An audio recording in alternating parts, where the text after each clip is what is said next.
Joriy yilning yanvar oyida Farg'ona viloyati Furqat tumanidagi yoshlar kichik sanoat zonasi hududidan mahalliy mas'uliyati cheklangan jamiyatga qurilish materiallari ishlab chiqarish maqsadida uzoq muddatga 22 sotix yer maydoni ijaraga berilgan. Lekin muqaddam sudlangan jamiyat rahbari sotish huquqi bo'lmasa-da, ushbu yer maydonini xaridorga 52 ming AQSh dollariga sotishga kelishib, hamda viloyat hokimligi huzuridagi kichik sanoat zonalarini boshqarish direksiyasida ishlovchi tanishi orqali uning nomiga xususiylashtirib berishi evaziga 15 ming AQSh dollari, jami 67 ming AQSh dollari talab qilgan. Departament 5 bo'limini tashkil qilmoqchiman. Xavfsizlik xizmat xodimlarini tezkor tadbir o'tkazyapmiz. Qayerda ishlaysiz? Furqat tuman hokimlik huzuridagi kichik sanoat zonasi mutaxassisman. Ushladingmi? Men sana men ushlaganman odamni. Qancha ekan pul?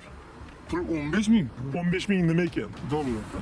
Davlat xavfsizlik xizmati iqtisodiy jinoyatlarga qarshi kurashish departamenti va ichki ishlar organlari xodimlari hamkorligida o'tkazilgan tezkor tadbirda Farg'ona viloyati hokimligi huzuridagi kichik sanoat zonalarini boshqarish direksiyasining Furqat tumani bo'yicha yetakchi mutaxassisi mas'uliyati cheklangan jamiyat rahbari bilan birga 15 ming AQSh dollarini olgan vaqtlarida ashyoviy dalillar bilan ushlandi. Hozirda mazkur shaxslarga nisbatan Jinoyat kodeksining 25 orqali 168 moddasi 3-qismi A V bandlari bilan jinoyat ishi qo'zg'atilib, tergov harakatlari olib borilmoqda.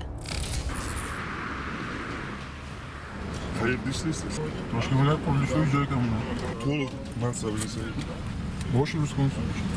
Davlat xavfsizlik xizmati xodimlari tomonidan Bosh prokuratura huzuridagi departament bilan hamkorlikda o'tkazilgan tezkor tadbirda esa Toshkent viloyati qurilish va uy-joy kommunal xo'jaligi bosh boshqarmasi yurist konsulti viloyat ma'muriy sudining apellyatsiya instansiyasida ko'rib chiqilayotgan ma'muriy ishni mansabdor tanishlari orqali Bo'ka tumanida aholiga xizmat ko'rsatuvchi mas'uliyati cheklangan jamiyat ta'sischisi foydasiga ijobiy hal qilib berish evaziga 15 ming AQSh dollari olgan vaqtida ashyoviy dalillar bilan ushlandi. Holat yuzasidan yurist konsultga nisbatan Jinoyat kodeksining 168-moddasi 3-qismi A bandi va 28 orqali 211 moddasi 2-qismi B bandi bilan jinoyat ishi qo'zg'atilib, qamoq ehtiyot chorasi qo'llanildi. Bu kabi qonun buzilish holati Surxondaryo viloyatida ham qayd etilgan bo'lib, unda Sho'rchi tumani davlat soliq inspeksiyasining soliq inspektori xizmat mavqeyidan foydalangan holda 1999-yilda tug'ilgan fuqaro bilan o'zaro til biriktirib, mahalliy tadbirkorga tegishli bo'lgan mas'uliyati cheklangan jamiyatning 19 million 400 ming so'mlik soliq qarzdorligini so'ndirib berish evaziga 8 million so'm talab qilishgan. Nima oldi? Qo'l tashlab ketdim mana. Soliq idoralarida biror tanishingiz bormi? Shaxslarni qaysi tumanda? Sho'rchi tuman soliq ishi. Olingan pullarni Sho'rchi tuman soliq inspeksiyasi shaxsga bermoqchi bo'ldingizmi? Ha.